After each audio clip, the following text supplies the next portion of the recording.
नाशिक महापालिकेमध्ये 150 ते 200 कोटींचा star rate घोटाळा झाला असे आरोप केले गेलेत आणि त्यामुळे खळबळ झाली। नाशिक त्र्यंबकेश्वर कुंभमेळ्याच्या पार्श्वभूमीवर आता शहरामध्ये रस्त्यांच्या कामासाठी कोट्यवधींची कंत्राटं काढली।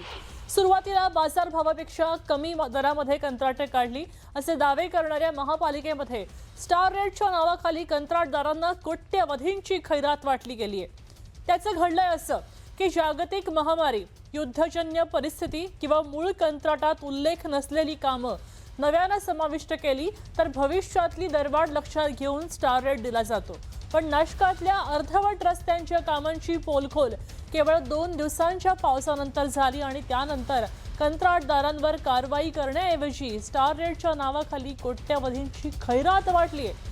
सत्ताधारी अधिकारी आणि काही ठेकेदारांनी मिळून पालिकेच्या तिजोरीवर दरोडा टाकल्याचाही आरोप आता विरोधकांनी केलाय आणि यावरनं विरोधक चांगलेच आक्रमक झालेत। ठेकेदारांच्या फायद्यासाठी नाशिक महापालिकेला जवळजवळ 100-150 कोटींचा याच्यात लॉस होणार आहे आणि ह्या ठेकेदारांच्या मनमानीसाठी, ठेकेदारांच्या फायद्यासाठी हा स्टार रेटचा ठराव त्यांनी जादा विषयात मंजूर करून घेतला। जे ठेकेदारांनी ही निविदा प्रक्रिया पूर्ण केली त्यांनी कमी रेटने म्हणजे बिलो जाऊन त्यांनी ही प्रक्रिया पूर्ण केली। बिलो रेटमध्ये पण ठेकेदार काम करायला तयार असताना हा स्टार रेटचा ठराव कशासाठी पाहिजे हा सगळ्यात मोठा नाशिककरांचा विषय। नाशिक महापालिकेमध्ये स्टार रेट घोटाळा झालाय आणि त्या शहरामध्ये कोट्यवधींची रस्त्याची कामं काढली। आपण पाहतोय अनेक कामं काढली, हे पावसानंतर रस्ते उघडे पडले आणि मग ही कोट्यवधींची कामं काढल्याचं पाहायला मिळतंय। तर बाजारभावापेक्षाही कमी दरात कामं दिल्याचा दावा सध्या केला जातोय। पावसाळा सुरू झाला आणि तरीही कामं अजून रखडलेलीच आहेत। 2 दिवसांच्या पावसामध्ये कोट्यवधींच्या कामांची पोलखोल सुद्धा झाली। ठेकेदारांवर कारवाई होणं अपेक्षित होतं, मात्र इथं घडलंय तर स्थायी समितीकडनं स्टार रेटची खैरातच वाटली गेली आहे। जागतिक युद्धाची स्थिती दाखवून आता स्टार रेट मंजूर झालाय असं बोललं जात आहे। सभागृहामध्ये जादा कामं दाखवली आणि स्टार रेट मंजूर केला गेला। कारवाईऐवजी कंत्राटदारांना कोट्यवधींचा स्टार रेट दिला गेला असंही समजतंय। स्टार रेटमुळे पालिकेचं 150 ते 200 कोटींचं नुकसान झालंय।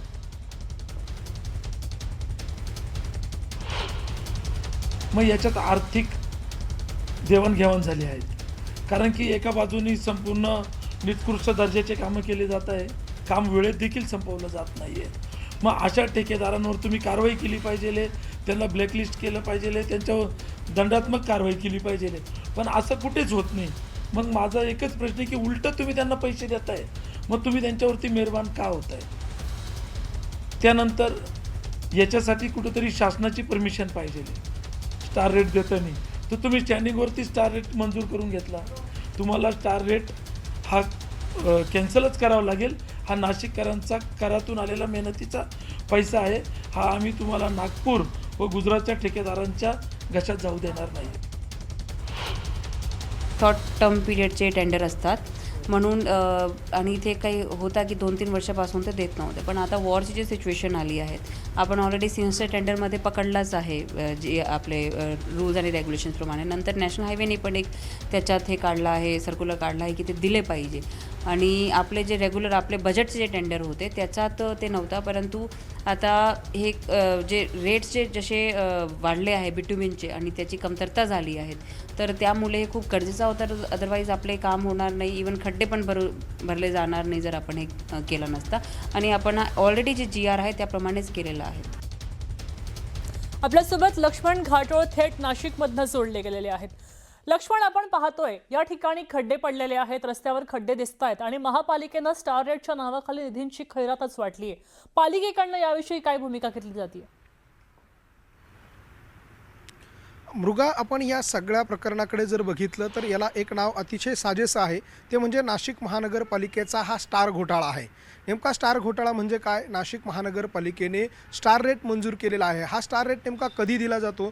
जेव्हा एखादं कंत्राट अंदाजे 100 कोटी रुपयांचं कंत्राट असेल, त्या 100 कोटीच्या कंत्राटाला जेव्हा जगामध्ये एखादी युद्धजन्य परिस्थिती निर्माण होती त्यावेळेला काही ठेकेदारांना जर त्याच्यामध्ये देखील निविदा प्रक्रियेमध्ये त्याचा उल्लेख असेल की भविष्यामध्ये अशी एखादी सिच्युएशन निर्माण झाली तर त्यावेळेला तुम्हाला स्टार रेट दिला जाईल, अर्थात जादा पैसे, एकूण कंत्राटाच्या जादा पैसे तुम्हाला देण्याचा एक क्लॉज त्यामध्ये टाकण्यात आलेला आहे. मात्र भारतामध्ये अशी कुठलीही मोठी परिस्थिती निर्माण झालेली नसताना नाशिक महानगरपालिकेने ज्या ठेकेदारांनी नाशिककरांना खड्ड्यात घातलं, मृगा आपण बघितलं 2 दिवसांपूर्वी नाशिक शहरामध्ये ठिकठिकाणी गाड्या अडकलेल्या होत्या, नागरिकांच्या घरामध्ये पाणी शिरलं, चौकात पाण्याचे तलाव निर्माण झाले, संपूर्ण शहर पाण्याखाली गेलं आणि सर्व कॉलनी रस्त्यांवरती, शहरातल्या प्रमुख रस्त्यांवरती चिखल झाला. नाशिककरांना ज्या ठेकेदारांनी खड्ड्यामध्ये घातलं, चिखलामध्ये घातलं, त्या ठेकेदारांवरती नाशिक महानगरपालिका प्रशासन मेहरबान झालंय म्हणजे नेमकं या प्रशासनाने काय केलंय तर नाशिक महानगरपालिकेच्या आयुक्तांनी एक ठराव त्या ठिकाणी आणला आणि हा ठराव होता या ठेकेदारांना स्टार रेट मंजूर करण्याचा.